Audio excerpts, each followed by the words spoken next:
schools. Betty Olson-Jones. I'm the president of the Oakland Education Association. So we're here today at the Wells Fargo Bank in Oakland. What's going on? Well, you know, it's about time that the banks pay their fair share. And we all know that the gap between rich and poor in this country is just getting wider and wider. We sent a letter to John Stumpf, the CEO of Wells Fargo, a few weeks ago. No courtesy of any reply. We wanted to sit down and really talk about ways that we could call on them to try and get rid of the state debt that we owe to the state of California. I mean, we are now facing 700 layoffs of teachers, and yet we have to pay $6 million a year to the bank. Banks have been bailed out to trillions, and teachers are being laid off. There's something very wrong with this, and we think it's time that people really stand up. Well, there was a program last night on 60 Minutes about how the banks were illegally foreclosing on people. They didn't have the proper documentation. Right. Millions of workers have been dispossessed of their homes. What is going on in this country? I think we have a real corporate takeover. I mean, it should be obvious. Even my mother, who's almost 90, she and her 90-year-old friends were talking about it, saying that banks and corporations are literally taking over the country. I think that's what we're faced with. And there's been a disconnect with a lot of working people for a long time where they think, well, that's not really my issue. But I think as we're seeing more teachers are losing their homes and teachers are losing their jobs, people are saying, wait a minute, this is not right. We can't live in the 8th largest economy in the world in California, the richest nation on earth in the United States, and have people that are homeless, have no homes, etc., etc. It's just not right. So we're here to say we want to see, we'd like to meet with you, Mr. Stumpf. You get a $20 million salary per year. That right there would wipe out half the structural debt in Oakland. But let's sit down and talk. How are we going to work this out? And what is the situation for teachers in Oakland, public schools in Oakland? We're facing real decimation. Principals are saying there's nothing left to cut. I mean, they're down to, we don't have copiers, 700 teachers, and it's creating a situation that's going to be impossible when school starts in the fall. Now, I was just at the CTA State Council this past weekend. That was very encouraging because unanimously, all 800 delegates stood up and said, we aren't taking it anymore, and so we voted for an occupation of the state capitol from May 9th to 13th. We're going to call on our labor allies and other allies to join us and say, this state has to get serious about changing the way that taxes are levied, that schools are funded, that social services are funded. Otherwise, we're just going to end up with millions of working poor or just plain poor, and a tiny percentage that owns all the wealth in this country. And what are the lessons of Wisconsin and Ohio and what's going on there? Watching people in Wisconsin, Ohio, Idaho stand up, we really have the sense that we are one. This has got to be, I mean, no more pushing back on collective bargaining rights. We can't, that's how this country was built. The middle class was built on pushing for support for working people and rights for working people. And here we are in the just past the 100th anniversary of the Triangle Shirtwaist Factory fire, where 146 people, mostly immigrant women, were killed. And that led to incredible changes in the rights of people across this country. They want to turn those back. Maine wants to reverse child labor laws. So we're here to say that as teachers, as public employees, whose a starting salary of $40,000 is not much in this day and age, we need to hold on to those rights, protect those rights, and keep people like the bankers and the corporations. They would just as soon have everybody at a minimum wage. They would just love to have people working without any rights, and we're not going to stand for that. Now, Governor Brown has made these furloughs, including at Cal OSHA, the 192 inspectors. I mean, what is going on? Oh, that's a real attack on people's rights, too. I mean, we have some real issues with Governor Brown. We're reluctantly supporting the tax extensions if they get on the ballot, but that doesn't even look likely because we've got Republicans that are holding this hostage. This state needs to take a different look at the way funding is done for schools and public services, because without it, we're going to lose the services that we have. There are 84 billionaires in California. 84 billionaires in California. It's, as you say, it's one of the richest states in the world. And the collapse in house prices has meant that revenue to schools and districts of assessed value has gone down for a long term. So what kind of restructuring do you think is necessary in California? We think there are a whole lot of things that need to happen. We're the only state in the country that does not have an oil severance tax. We've got legislators now that are trying to roll back or change the income tax on the wealthy back to what it was under two Republican governors, Wilson and Reagan, to 11%. It's now 9%. So that needs to be changed. We need to change Prop 13. Right now, banks and corporations can get by without any assessments when they change property hands. So we need a split roll tax. We need to really change Prop 13. So I think there are a lot of things that need to be done, because it's not that the money isn't there. The money is there. It's the way it's used. It's the priorities. And so we really are tired of hearing people say, there's no money. Of course there's money. So May 9th, what are you encouraging California workers and others to do who support your efforts? May 9th, we're encouraging all our allies, and that's all public sector unions, all private sector unions, all workers. We're encouraging superintendents, school board members, you name it, PTA, to join us at the state capitol in Sacramento. There will be activities throughout the week culminating in large regional demonstrations to support the folks that are taking over the capitol and say, enough, enough. This has to change now. We don't have time to wait any longer. Did a meeting with them about 7 weeks ago around very specific ways that they can step up financially. If you took 1 year of the salary of Stump, their CEO and president, 1/3 of the teachers could be rehired on the spot if he donated it for 1 year. It would cost between $50 and $55 million to make sure that no teachers are laid off and no support staff are laid off. The bank got $50 billion in bailout. So that's what we're saying to them. Put up the money or get the state government to put up the money.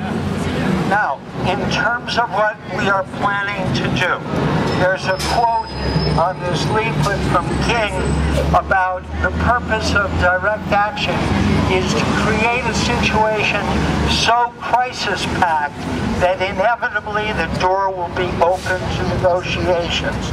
That is exactly our intent. Right on. We know that this will be the first of many. On Tax Day, Move On and ACE will be doing demonstrations. In the first week in May, Wells Fargo is having its national stockholders meeting in San Francisco. There will be civil disobedience and arrests there in early May. Today we are going inside. We will stay as long as we can stay. If we are required to leave at some point, we can always come outside and make ourselves at home in front of the doorway. At 11:45, the AFL-CIO action begins, and we are hoping that they're going to march over at a certain point and join us. And we want to acknowledge that Longshore actually did shut down the port. And there are various brothers and perhaps sisters from ILW with us today. So everybody who's prepared to come inside, we will now try to go inside. Let's go inside. You get public money, let the public in. You get public money, let the public in. You get public money, let the public in. You get public money, let the public in. Ben Visnick, teacher at Oakland High School, past president of the OEA. So what's going on here, Ben? Well, the OEA has decided to bring the issue of the lack of funds for public schools in the public sector to Wells Fargo Bank, which is a very profitable institution. We're calling for them to help the school district out, not just the school district, but the whole public sector. We believe that the public sector should not declare bankruptcy, but we should be canceling the debt we owe to the banks, the insurance companies, the hedge funds, etc. Well, do you think this bank is going to take this seriously? It's just a model action. I believe that we will make our point and join our brothers and sisters at the We Are One AFL-CIO rally in an hour. But we need to bring it. Where is that going to be? That's going to be at City Hall, 2 blocks away.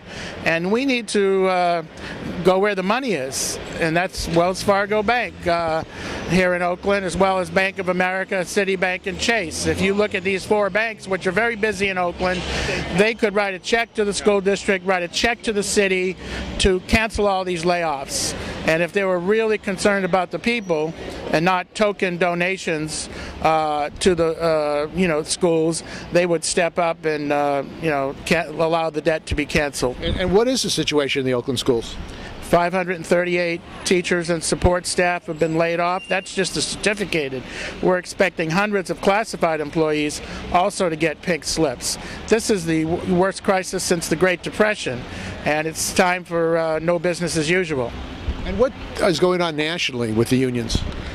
Well, Wisconsin's been a wake-up call, and I think that's sparked a lot of militancy, and we need to bring the fight to California. Governor Brown has tried to make a deal with his 5 Republicans.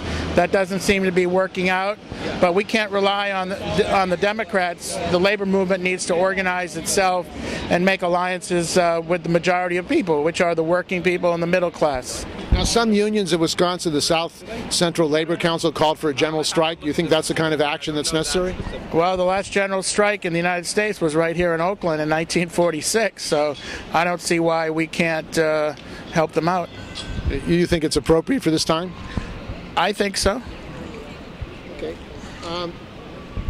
What about the situation of, why don't you go into more Brown? The unions have relied kind of on Brown and the Democrats like Obama to solve the problems, the political problems in this country, and yet Brown seems to be not really taking on these banks, the billionaires. I mean, oil companies. We know that Jerry Brown in Oakland, first thing he did was he packed the school board with people who were not elected by the people of Oakland, and he thought that would help him get his mayoral takeover.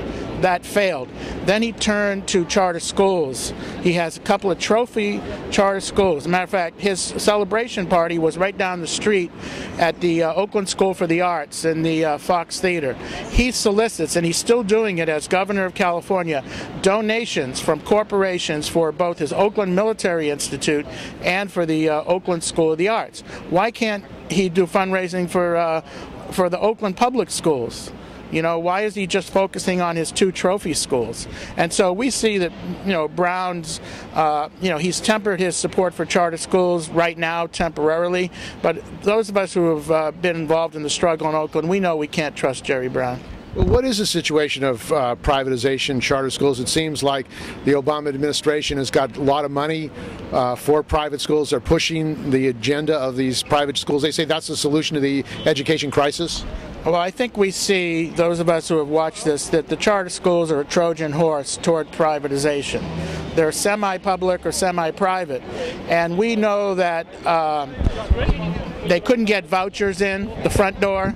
So they're using charter schools as sort of an attrition device to weaken, particularly urban public schools, to create a non-union sector next to the unionized sector with a constant turnover of young teachers who will never get a pension, who don't have the job security that career teachers have in the traditional public schools. So we need to organize the charter schools into the unions, and we need to, call for a moratorium on charter schools because they are certainly a backdoor way toward privatization. Why is Arne Duncan and the Obama administration providing billions of dollars to charter schools?